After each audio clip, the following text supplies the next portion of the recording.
Fastest way to learn story telling, ये वो वाली टेक्निक मैं आपको बताने लगा हूँ जो कि पूरी दुनिया में यूज होती है। Who am I am a film maker जिसने कोई 150-200 से ज़्यादा टॉप एंड कमर्शियल्स, डॉक्यूमेंट्रीज और बहुत सारी चीज़ें बनाई हैं पूरी दुनिया में। सो मैं आपके साथ वो शेयर करने वाला हूँ जो शायद कोई शेयर ना करे। So concept, aesthetic and technique जब आप आइडिया ड्रॉ करें, so it's a triangle, CAT, cat याद रखें।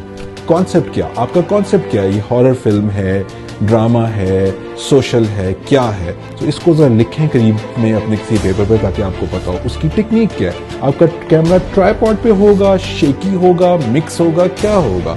आपकी एस्थेटिक क्या, आपके लोगों ने कपड़े क्या पहने होंगे, सेट्स किस तरह के हैं, गरीब दिखा रहे हैं, अमीर दिखा रहे हैं, इनसाइड है, आउटसाइड है, कैसे है, पाकिस्तान में शूट करेंगे, इंडिया में शूट करेंगे, कहाँ पे शूट करेंगे? सो इट गोज अराउंड सारी दुनिया में। ये ट्रायंगल हमेशा आपको याद रखना है। सो आई एम श्योर आप जीतेंगे। So stay connected to one universal connection.